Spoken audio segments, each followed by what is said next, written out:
Hello and welcome to another episode of Leading with Women by EgoMonk. Joining us today is Carol Andrade. She has been part of the global social innovation ecosystem for 22 years. As one of the founders and former executive directors of Social Good Brazil, she leverages digital technology and media to accelerate the achievement of the SDGs in Brazil and across the world. Thank you so much, Carol, for joining us today. So, we have already briefed the viewers about social good, but as to set a context, I would like to start with the question: what are the key sectors or issues in Brazil which social good is prioritizing in the short term? How are you trying to create impact? Social Good Brazil is a non-profit. We exist now for 9 years. And since the beginning, we have been working with technology and a new set of abilities for competence of the future for everyone, for individuals and organizations from all sectors. But there have been 3 years now that we are focusing on how can we use data intelligence and data science to maximize social and environmental impact. And therefore, our purpose is to democratize those data education for everyone. And we have been focusing in 3 key areas. One is the public management and governments, so how they can be more data-driven and take decisions based on data, and also develop new public policies using the right data. The other area is public education, because we understand that those data literacy abilities are key for our next generation of young people that are going to be working. And we know there is a new kind of work that we are already very digital, and we know in the future it's going to be even more. And the third area is about economic development. So how these abilities of data literacy can be used for the next generation as well in terms of entrepreneur. So they are the new entrepreneurs and developing new business that are data driven. And also for employability, which is a key issue here in Brazil right now because of the pandemic economic recovery. So we are going through this economic crisis, and we understand that data literacy abilities are very important for people that are gonna get the next jobs. So your main focus is on data, and in the current world, businesses, governments, data is the new oil. But we have to admit that data privacy is still such an elite concept. So where does Brazil stand on it? We just developed and we just started a new data privacy law that was last year. Okay. So right now, all businesses are kind of trying to fit to the new data privacy law, and we are now facing a moment that beyond the economic crisis, the businesses are really struggling on how they can fit into this new law. And at the same hand, people, individuals, they are also facing a lot of digital crimes, and that has been for a while. This is one of the reasons for the new law to come. So it's kind of an issue for both sides, for the companies, because they don't know yet how to deal with the new law. They never knew how to do. That's why we have so many data leaks happening. And also, individuals are facing a lot of digital crimes. Brazil is amongst the top countries for cyber attacks. And we know that the problem is larger for the most vulnerable people.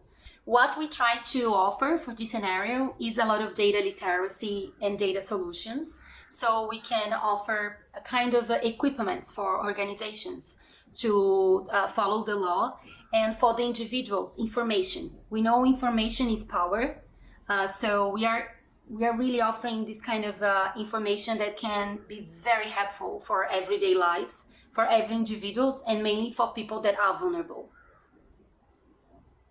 No, we do see governments of developing countries, especially where they have not yet managed to control or have strict guidelines for, as you said, data privacy, the digital crimes which are taking place because it was so sudden. I mean, it's only been a decade, and right now, data has control over everything.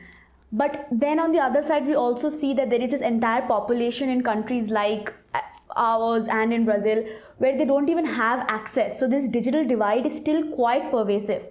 How is social good trying to bridge this gap? Perfect. And I think there are a lot of similarities between Brazil and India in that aspect. We are not such a larger population as you are, but we have this big inequality. And this inequality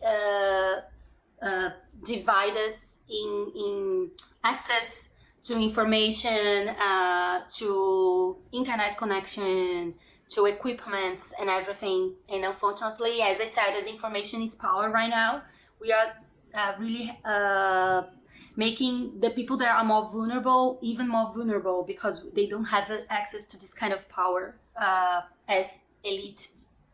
So that's a big problem.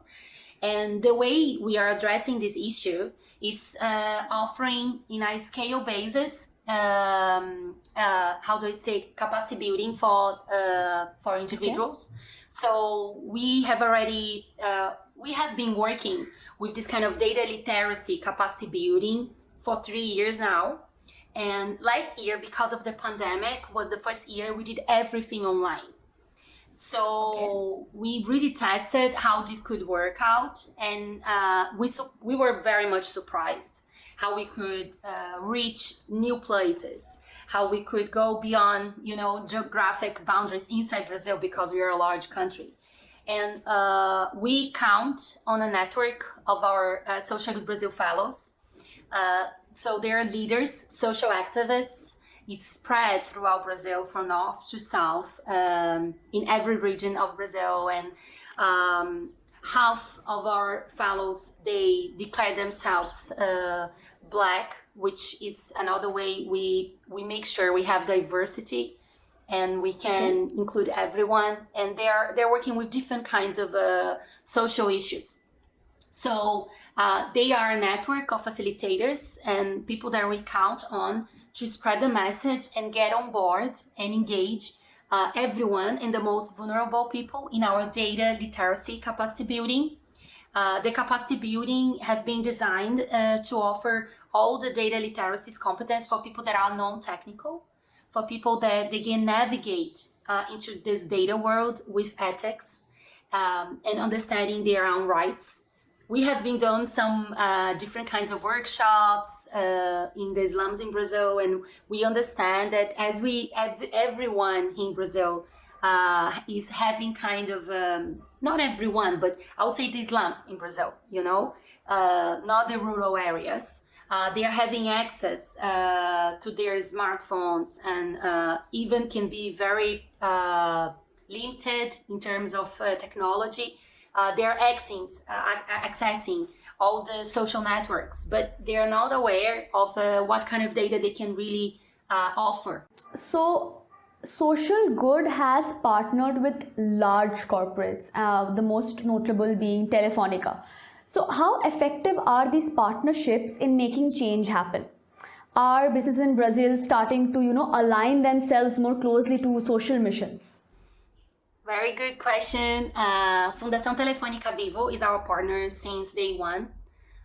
So they are 9 years with us, and we believe it's because we have such a connection with their core business, right? So even when we decided to focus on data, they were super happy, and we really got closer because they are very much engaged to data for good global programs.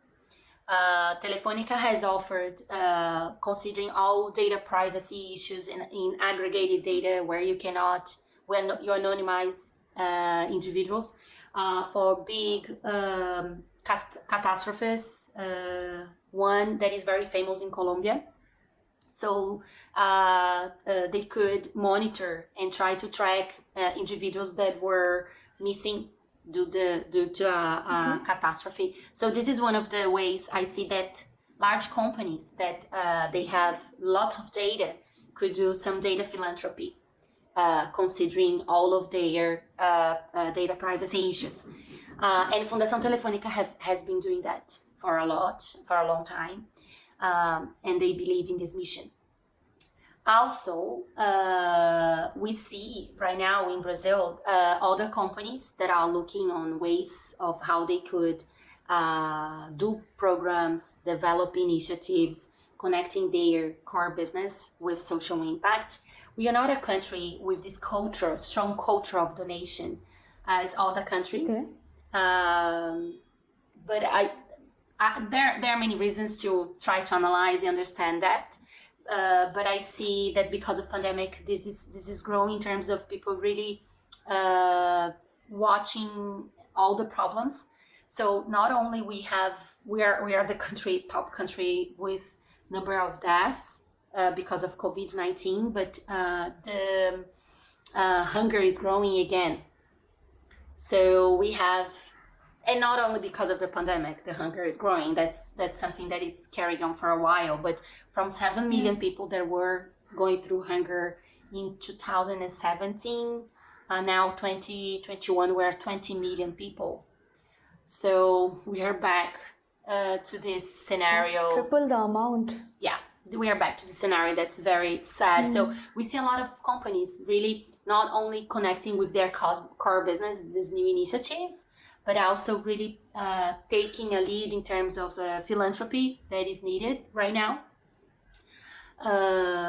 So I believe this is the future, that companies and all organizations gonna understand their role of connecting it through their core business, but also understand their role in society when there are so many problems happening and we cannot just close our eyes to it. On this note, since you spoke so much about how people, those who have privilege, should use it towards development, let's have a quick rapid fire round where I would be naming some groups and then I would ask you to tell me one thing that this particular group should be doing to bring the SDGs closer to reality by 2030.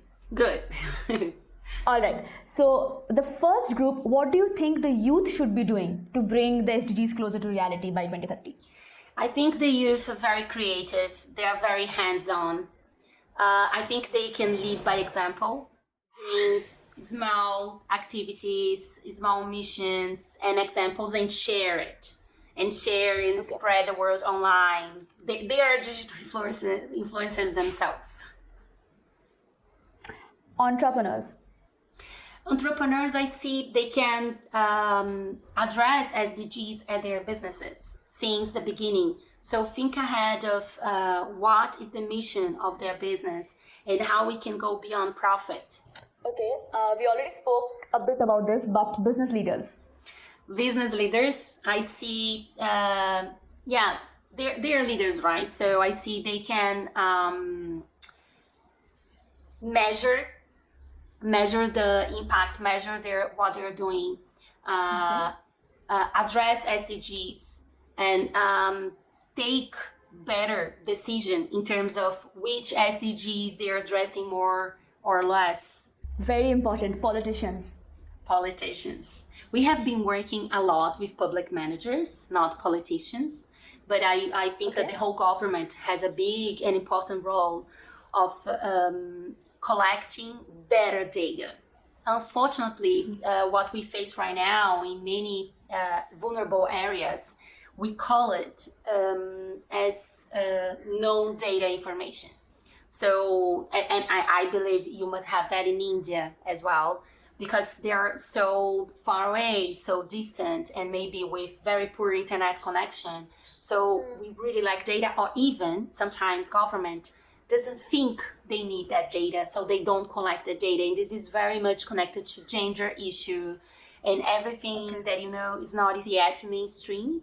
So they cannot understand what is really, really happening on the ground with the citizens, because we really like information, especially in the countries that are poor.